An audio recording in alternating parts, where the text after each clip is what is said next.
Assalamualaikum warahmatullahi wabarakatuh. Apa kabar anak-anak hari ini? Mudah-mudahan ada dalam keadaan sehat semuanya ya. Materi IPA kita hari ini mengenai cahaya sebagai alat berkomunikasi dan pemanfaatan sifat cahaya pada kaca pembesar atau loop. Materi kita hari ini berhubungan dengan video pembelajaran kita minggu lalu. Bagi anak-anak yang belum menonton video tersebut, silakan diklik bagian pojok kanan atas video ini.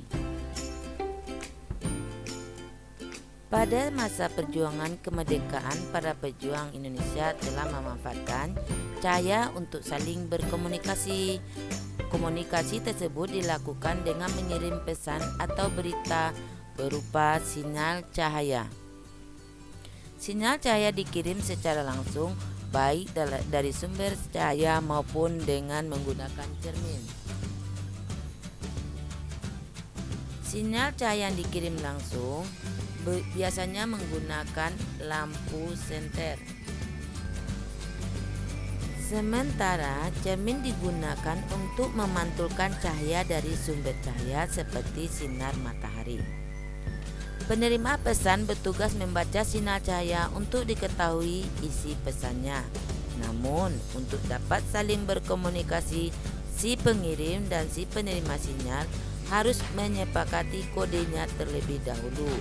Sebagai contoh, kode cahaya berbentuk lingkaran sebagai tanda segera berkumpul.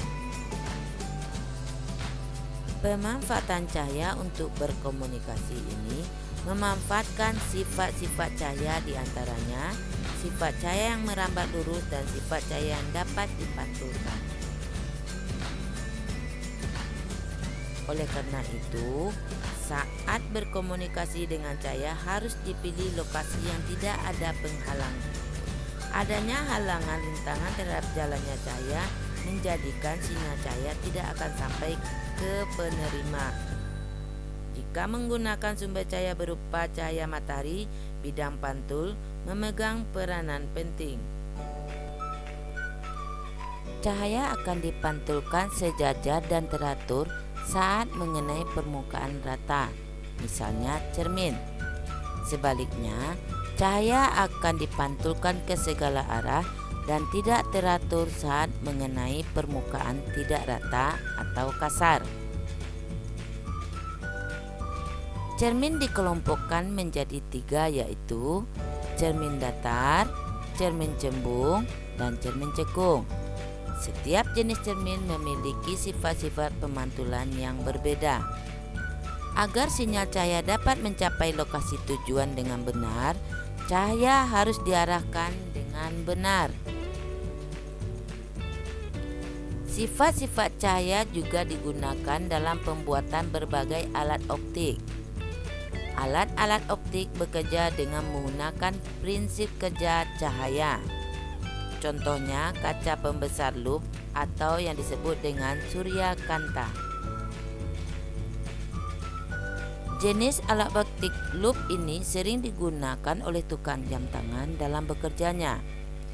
Kaca pembesar berguna untuk melihat benda-benda yang berukuran kecil seperti bagian dalam mesin jam tangan. Dengan bantuan kaca pembesar, kerja mata menjadi lebih ringan. Benda-benda yang berukuran kecil akan tampak lebih besar dan lebih jelas oleh mata. Manfaat alat optik loop. Benda-benda yang berukuran kecil akan tampak lebih besar dan lebih jelas oleh mata. Kaca pembesar terbuat dari lensa cembung.